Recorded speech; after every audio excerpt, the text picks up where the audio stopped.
Hello everyone, Hyper here. Hopefully in this week's beta build, the last of the Fury changes will get pushed and Sub-Rogue will be fixed, that way I can record those two previews. But in the meantime, let's talk about War Mode. What is War Mode? Well, this is essentially a PvP mode, which you can toggle on or off whenever you want, but you have to be in your capital city to do so. After you toggle it on, you get to choose a trinket, so you have the three options that you have in Legion. And then after you've chosen your trinket, you can choose 3 PvP talents. And rather than having to choose one talent in each row and then getting a few choices, you get 3 choices out of a pool of talents, which is very interesting, and I like this approach much more because it allows you to go either more utility build, more damage build, more of a hybrid. It allows for way more choices than it did in Legion, even though right now we only have 3 talents. In Legion, you had multiple talents, but you had to choose one per row. And typically there was one best per row. Maybe there was 1 row or 2 rows where you kind of had the choice between 1 or 2 talents, but overall it was just a cookie cutter build. What are the positives of War Mode? Well, for PvE players and for those who are just leveling and want to get to cap very fast, you get 15% bonus experience when you have it toggled on. So this speeds up your leveling process quite a bit. And it doesn't only speed up your leveling because of the 15% bonus experience, you also get either extra damage from some of your PvP talents or extra utility, allowing you to pull more mobs and be able to survive, which you otherwise maybe would not be able to survive, or able to survive by killing them quicker because you get extra damage. Also, first day of leveling, you're very unlikely to actually run into the opposite faction. Because as you might know, the leveling zones are split into 2 islands essentially, where one island is Alliance, the other one's Horde, and then your war campaign will take you to the opposite faction's island to set up outposts. But that doesn't happen until later in the leveling process, and most people won't even do it until they get to cap. So when you're leveling your first character, when BFA comes out, you're very, very unlikely to actually run into people from the opposite faction. So this War Mode, if you're just leveling, essentially reads 15% bonus experience and you get an extra set of talents. So overall, it is very, very beneficial. What are the downsides of War Mode? Because there are some. World PvP item level and just level scales. And this is meant to encourage players to participate in War Mode even if they're under-geared or they're low level. Essentially, the way it works is if you're low level fighting a high level enemy, you should be on the same playing field. Level should not be a factor when it comes to world PvP.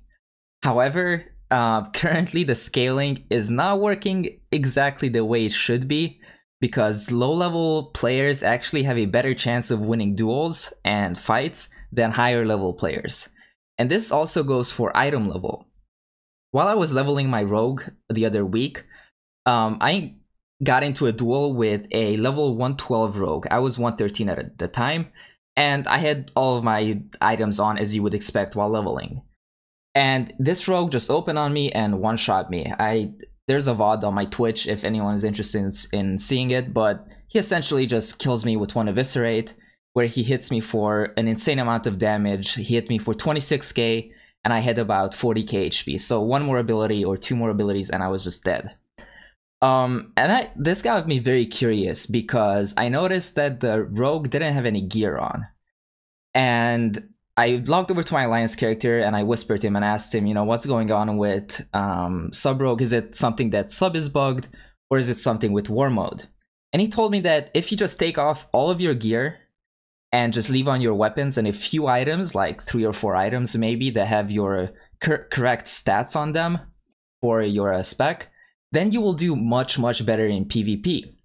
After this happened, I wanted to put this theory to the test and see how it actually works and how item level scaling works when it comes to War Mode.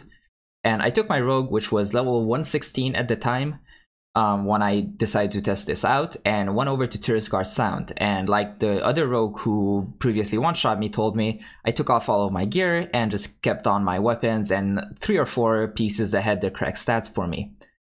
And just like he said it would happen, I did one-shot Alliance players. And this is partially because rogue does have a really good opener, but also because of the item level scaling. it does not make sense for your item level it to inversely scale with your damage. So the lower item level you have, the higher damage you will do. And as far as I understand how this works is that there's an average item level for every level. At 111, for example, your eye level should be around 190, 195 maybe, and this is on the beta. So if you drop far below that, then the game will compensate for it by buffing everything else. So it's buffing your damage, and so the lower eye level you are, the more damage you do, essentially. And the scaling on this buffer is currently not tuned properly.